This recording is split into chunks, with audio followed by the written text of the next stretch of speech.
Hey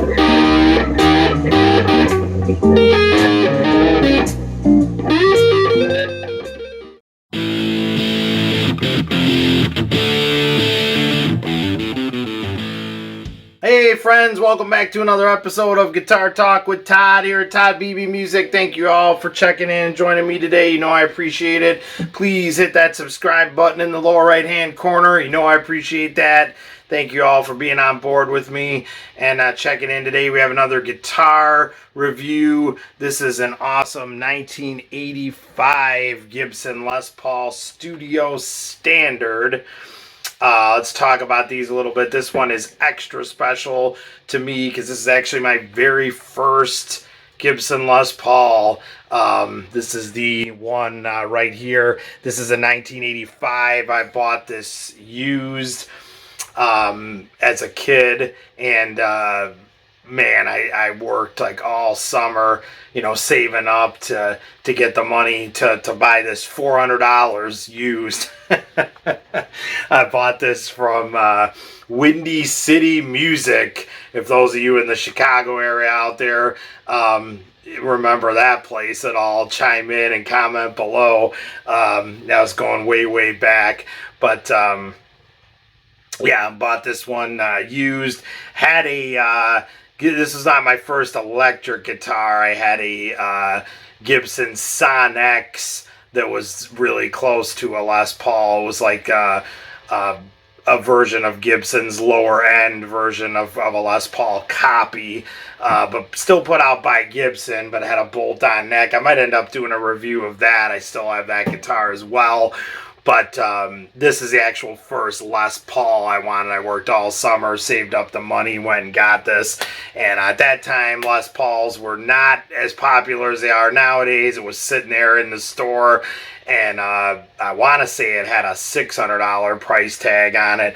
And I had been going in looking at it for a long time. And finally, I was in there one day, and the guy just said, "You know what? You really want that guitar, don't you?" I'm like, "Yep." But he's like, "You give me $400, you can walk out of here today with it." Then I found out he wanted 400 plus tax. So I'm like sitting there pulling change. I'm like, man, he finally did say, "You know what? Walk out of here before I change my mind. We'll call it $400 tax and everything." I'm like, "You won't see me again, bye." And so that was cool, and I've held on to this all these years. So it is a 1985, but it spent the bulk of its life with me, even though I bought it secondhand. Let's talk about these a little bit.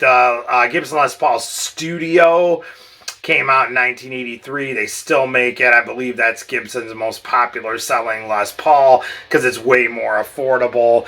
You know, it has a lot of the things on it that you don't have, primarily the binding on a Les Paul standard or a custom. A little bit thinner of a body. So they came out in 1983. It was Gibson's way to hit the market of a, you know, more affordable version of the Les Paul. And man, they struck gold with that because the Les Paul Studio is still made today.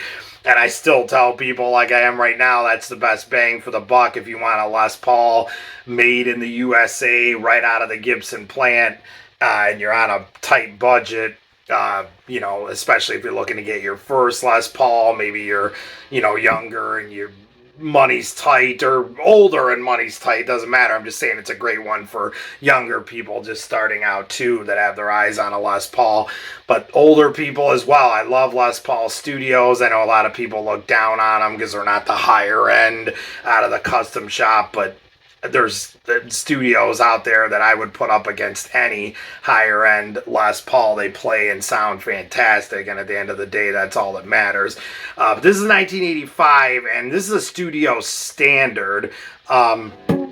What Gibson did when they released the Les Paul Studio in that era, they put out a standard studio model, which is what this is, which has the binding on it. And they also did a studio custom. I'll see if I can put some pictures up that had the binding like you would on a Les Paul custom with the, you know, the fancier binding on the front too. All of them had the dot inlays on the fingerboard, which I love. Rosewood fingerboard on here. The one giveaway on these is you had silkscreen Gibson logo, and then of course the silkscreen Les Paul logo. But on the studio standard, which is what this is, and the studio custom, they all had the silkscreen logo. So from a distance, this looks like a Les Paul standard because it's got the binding.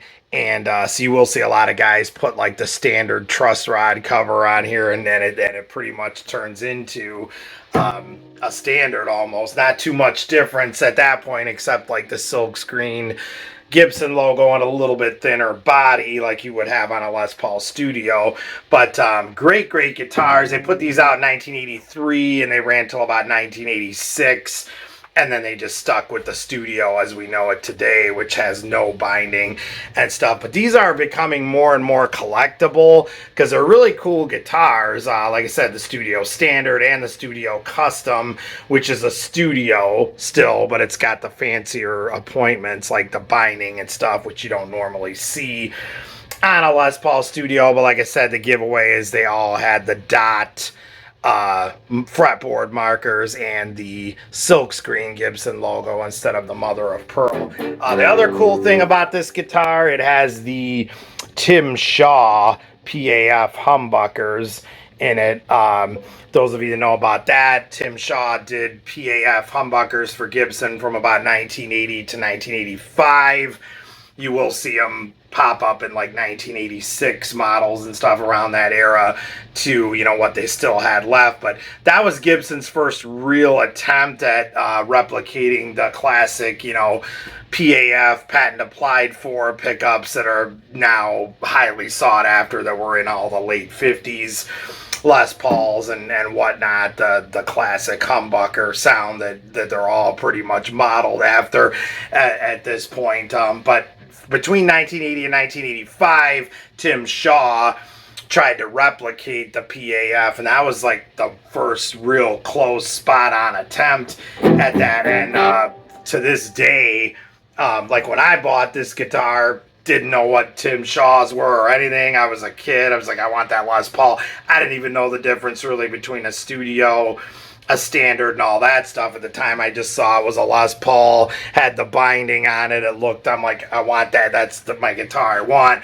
Then years later, you know, people would start telling me, man, that's like a rare, that's a Studio standard. I'd be like, what? You know, and then as I, of course, got into it more and learned more, I was like, wow, I knocked it out of the park with that one, finding it, because it is a pretty rare model. And it has the Timshaws in there, which during that time, a lot of people were popping out, you know, humbuckers. 1985, it was the era of, you know, high performance. So everybody was throwing EMGs and all these high performance, you know, pickups in and getting rid of them. So thank God these stayed intact. Original pickups with the guitar, Timshaw's PAFs, which are pretty highly sought after now. They have just a great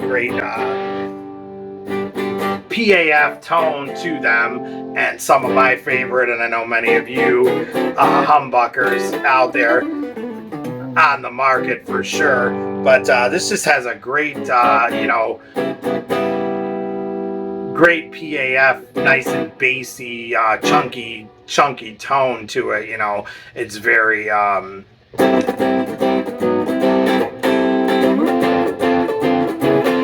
very responsive, but bassy and crisp all at the same time.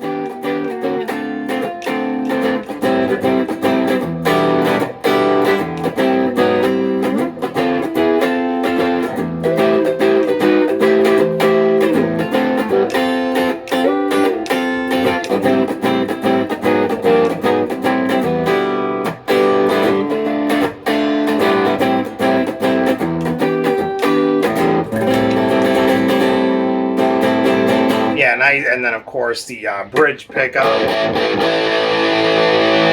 lot of bite and drive to it.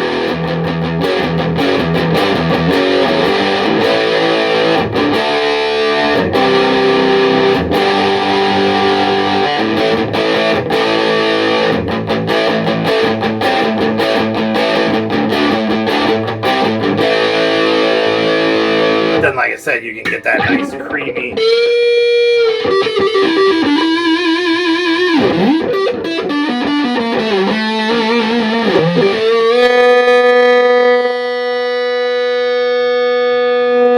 Great sustain out of this thing.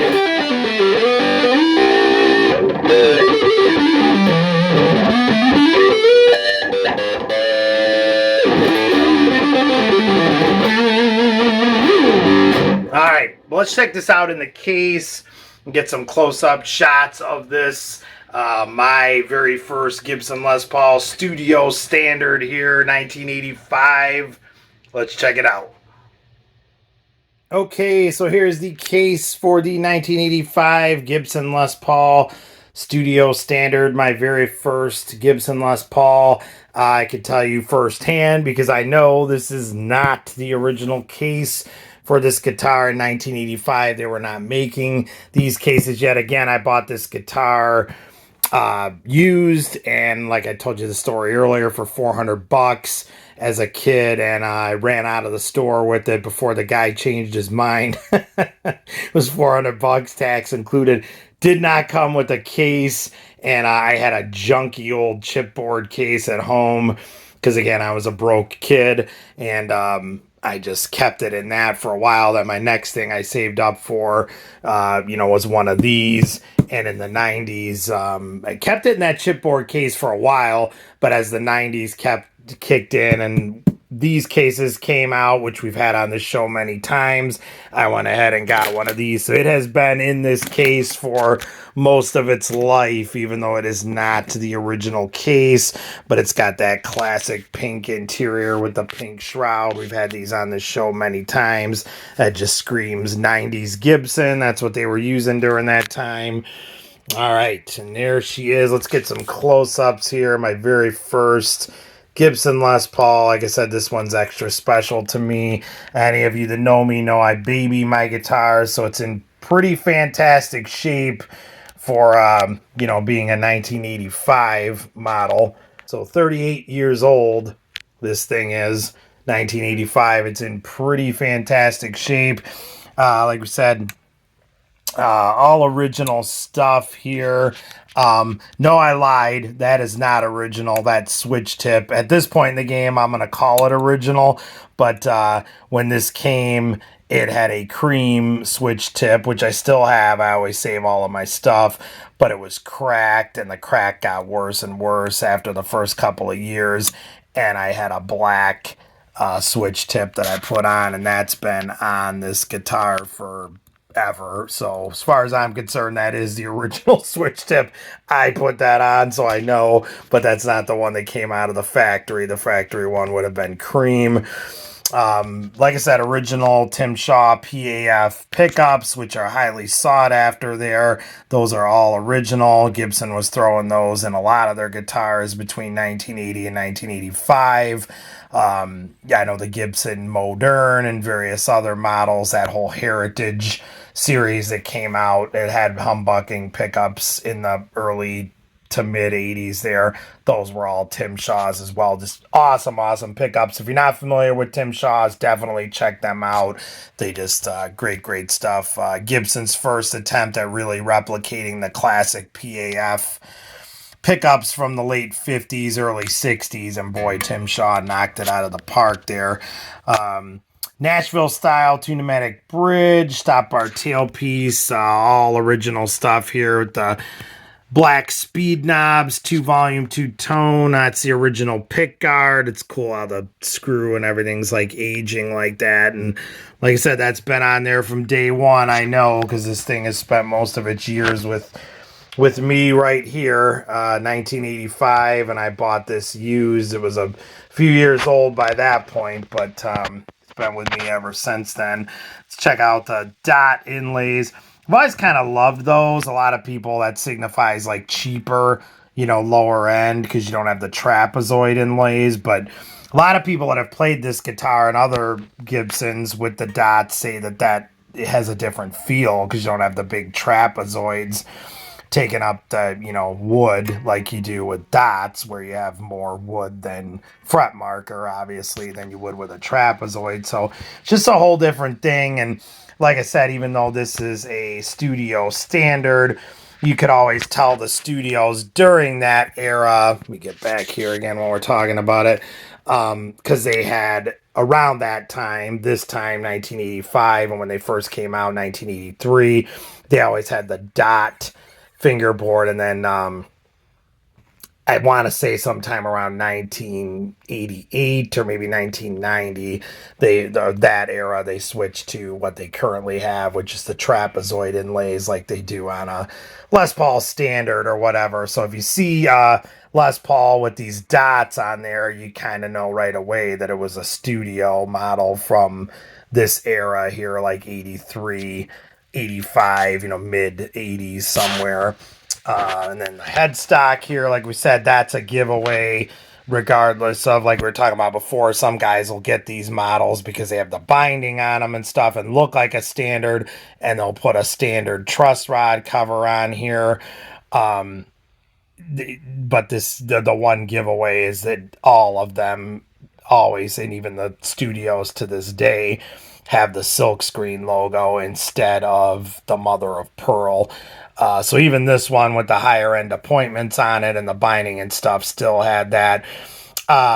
That is not the original truss rod cover too. I have that as well, but it said studio on it, and that didn't matter to me, but that had cracked as well and it wasn't holding. So again, years ago, I put a blank Gibson truss rod cover on here, and that's been on there for a long, long time. But I still have all the original parts. Always keep your original parts, even if they're cracked and broken. Potentiometers, anything you change out, the nut, I always say just throw it in a plastic bag, throw it in the case, and keep it. Always hold on to your original parts, even if they're no good anymore. That's my take on it anyway. That's probably why I have no room for anything in my house. Anyway, let's flip this over and get a look at the back. Okay, so there is the back of the headstock, the Made in USA right there with the Gibson Deluxe Clusen style tuners on there, of course, all original. Again, I know because this guitar has been with me pretty much its whole life. Back of the neck there, just a great feeling neck. You know, classic black that you can never go wrong with. Back here, which had its share of, you know, worming and whatnot when I got it. Whoever had it before me had put some miles on it, and a lot of that stuff I'm sure is there from me as well. But like I said, in pretty good shape for being 38 years old. The control cavity and the control cavity for the three-way toggle switch. Okay, so these are Schaller strap buttons. Obviously, when I bought the guitar, those had been replaced at that time, and you know, it is what it is. So those are not the original strap buttons, but again, we are powered by Straptight on this show, so it doesn't matter. As you'll see when I take this for a test drive in a minute here, I have Straptights on, as I always do on all my guitars, and no problem. They go right over that old Schaller style strap lock. Definitely check out Straptight. Stop altering your guitars, stop dropping your guitars, put on a Straptight, and you are done. All right, let's get a shot of the side here like we're always doing, the output jack.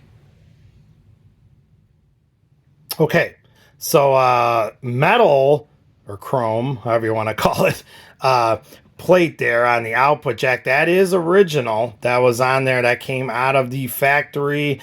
Gibson was using, you know, chrome parts on their output jacks at that time, and that's always just worked out great. You don't really have to worry about it cracking or anything. That's been on there since I've owned the guitar. And that yellow binding, that's just awesome, which used to be cream even when I bought it, but that was many years ago, and she's just aged and yellowed nicely there. All right, let's get a shot here of the back. There's the other Schaller style that was put on for the strap button. All right, let's get one more full case shot here. Okay, so there she is one more time in the case. My very first Gibson Les Paul, the studio standard there, 1985. Like I said, I bought this used as a kid. It's my first Les Paul, and I've never gotten rid of it, and I never will. Tons and tons of great memories of this guitar, and it's just an awesome example there with the Timshaw PAF humbuckers in there. Just a beautiful, beautiful guitar. Okay, guys, so there she is. Let's take her for a test drive here, do some slide, my usual stuff. I'm going to do like a country type of a tune and let her rip here like I always do. And hear the sound of this beautiful guitar with these Timshaw PAFs in here. Here we go. Check it out.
So there we have the Gibson Les Paul Studio Standard in Ebony 1985.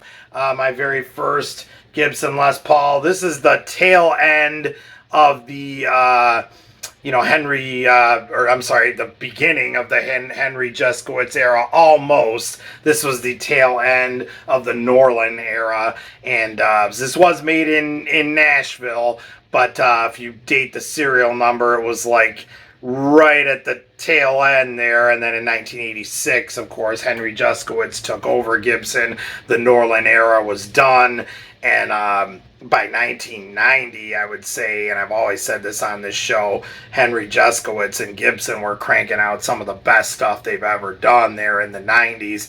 And then, of course, Henry kind of went off the rails there and has a reputation for that. But I'll go on record, as I always have, as saying that it's kind of a shame that's all he's remembered for now, because going back to around this time when he took over from Norlin, he did some amazing things, turning the company around. But this particular one was still 1985. Henry had not come in yet. This was still done in the Norlin era, right at the tail end. And that's what I mean. A lot of times the Norlin era gets a bad rep. People are like, that was kind of garbage. And you have to judge each guitar individually, because this is just awesome. It's one of my all-time favorite Les Pauls I've ever had. Obviously, it's special to me because it was my very first one, and I'll never let it go.